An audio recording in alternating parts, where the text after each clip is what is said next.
오늘은 잠언 마지막 시간이에요. 31장 20절부터 31절까지의 말씀 보도록 하겠습니다.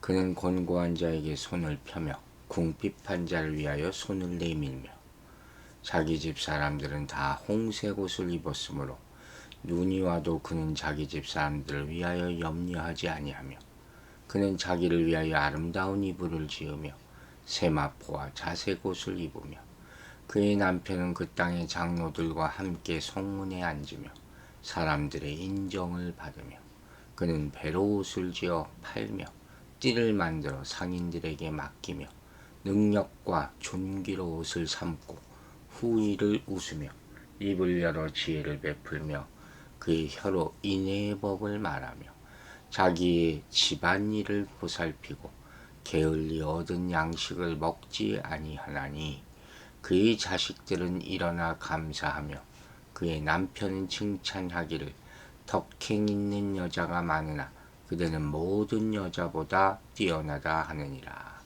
고운 것도 거짓되고 아름다운 것도 헛되나 오직 여호와를 경외하는 여자는 칭찬을 받을 것이라.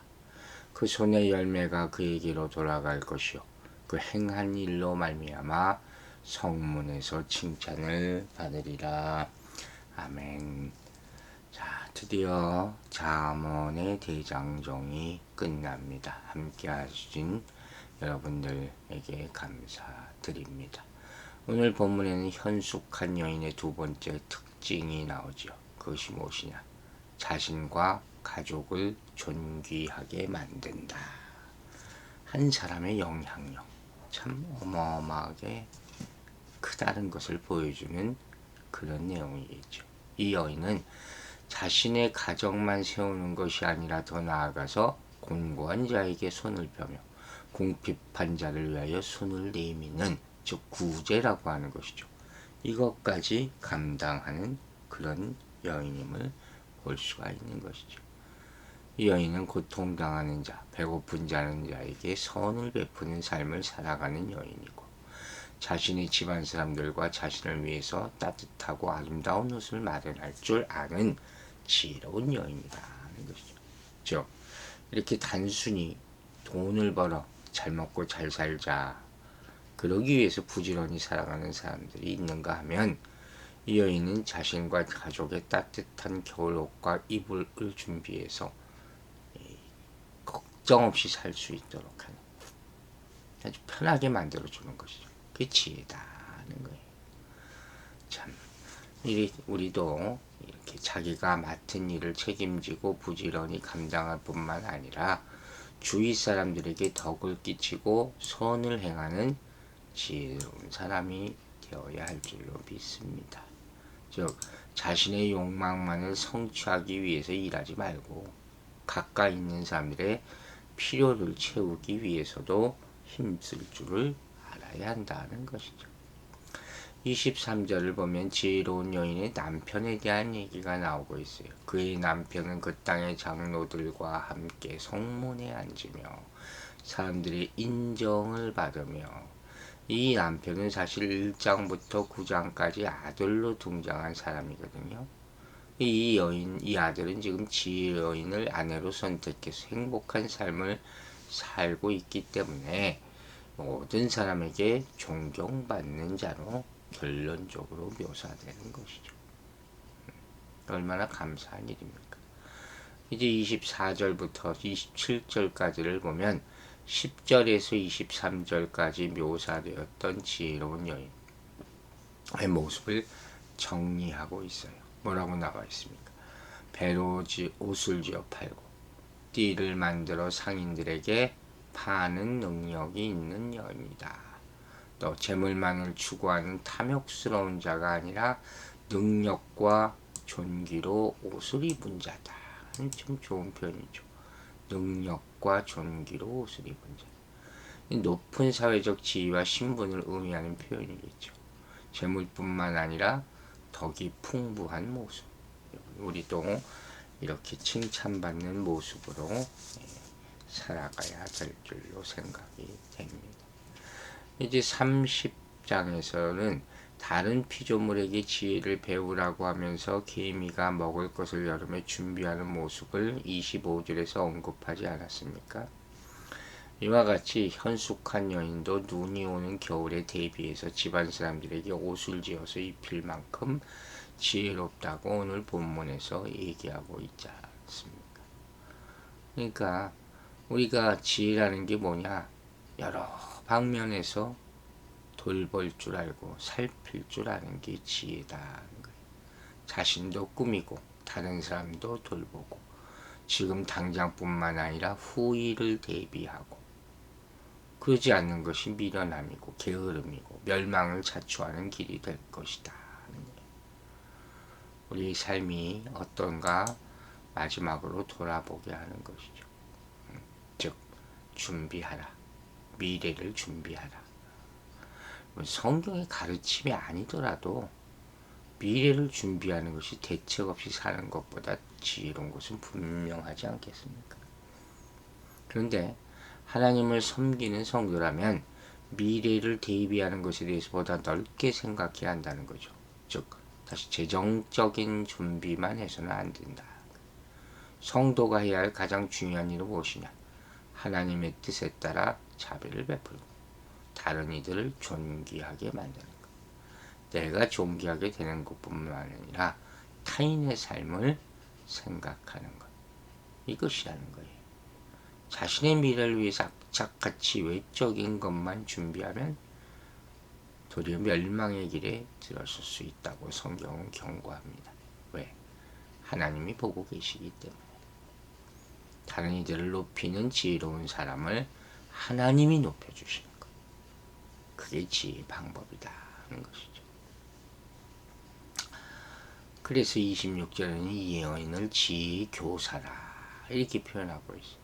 입을 열어 지혜를 베풀며 인애의 법을 전하는 그런 모습.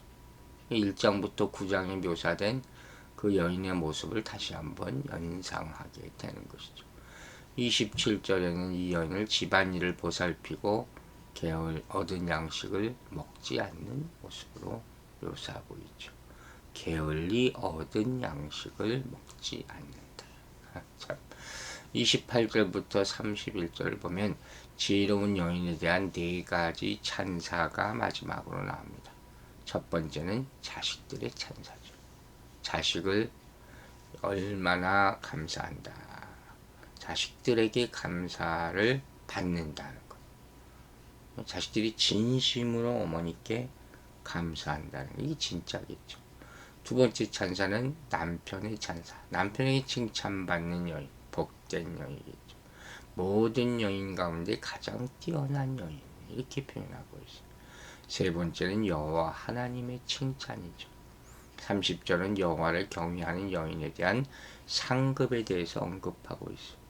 고운 것도 거짓되고 아름다운 것도 헛되나 오직 여호와를 경외하는 자는 칭찬을 받을 것이니라. 귀한 가장 큰 칭찬이겠죠. 네 번째는 공동체로부터의 칭찬에 대해서 나옵니다. 그녀가 선한 행동을 함으로 말미암아 모든 공동체가 성문에서 그녀를 칭찬한다. 이런 4가지 칭찬, 자식들로부터, 남편으로부터, 여호와 하나님으로부터, 공동체로부터 이렇게 칭찬받을 수 있다면 얼마나 좋을까요? 즉 지혜로운 자들은 그들의 삶을 통해서 모든 사람에게 선한 영향력을 끼치는 삶을 살아가야 한다. 이것이 바로 결론이에요. 31장은 그 손의 열매가 그에게로 돌아갈 것이요 그 행한 일로 말미암아 성문에서 칭찬을 받으리라 했잖아요. 르무엘 왕에게 그의 어머니가 전하는 가르침의 결론이죠. 이 일을 자문 전체의 정리로 생각해도 큰 무리가 없는 것이죠. 그렇죠? 여러분, 이 땅에서 칭찬받는 것, 하나님께 칭찬받는 것, 이것이 우리의 인생의 결론이 된다는 거예요. 지혜의 근본은 여호와 하나님을 경외하는 것이라고 했죠. 처지가 또 어려운 이들을 잘 살피고 자비를 베푸는 이게 지혜의 근본이에요. 잘못된 길을 가지 않도록 하나님이 주시는 지혜로 정확히 판단하는 것이 무엇보다 기본이 되겠죠. 그래서 자신뿐만 아니라 주변 사람들까지 존귀하게 만드는 그런 인생을 살아가야 할 것입니다. 여러분, 우리는 홀로 광야에서 살아가는 것이 아니잖아요. 그래서 함께 있는 사람들의 영향을 받고 그들의 가치관을 따라가고 닮아가게 되는 것이죠. 하지만 그 가운데서 놓치지 말아야 하는 것은 여호와를 경외하는 삶이다. 그 삶으로 영향력을 끼치시기 바랍니다. 결정적인 순간에는 말씀의 가르침대로 결단해야 한다는 것이죠. 혹시 우린 모든 중요한 선택의 순간에 세상의 가치관을 따라 판단하지 않은지, 교회에 출석하고 있으니까 면접을 받을 수 있는 건 아닌지, 그건 착각이라는 것이죠. 미래에 대한 진정한 대비는 영원하신 하나님을 경외하고 그분의 말씀을 따르는 데 있습니다. 지혜로운 인생을 살고 칭찬받게 되기를 주의 이름으로 축원합니다. 기도하겠습니다. 아버지 하나님 감사합니다. 잠언의 말씀으로 무장되게 하시고 그것을 지켜 행하게 도와주시옵소서. 우리 인생의 모토가 되게 하여 주시고 하나님의 말씀대로 살아서 하나님께 또 이 세상에서 칭찬받는 인생으로 마무리될 수 있도록 축복하여 주시옵소서. 그동안 말씀으로 지켜주신 하나님, 앞으로 남은 삶도 주의 말씀과 동행하게 하여 주시옵소서. 감사드리며 예수 그리스도 이름으로 기도했습니다. 아멘.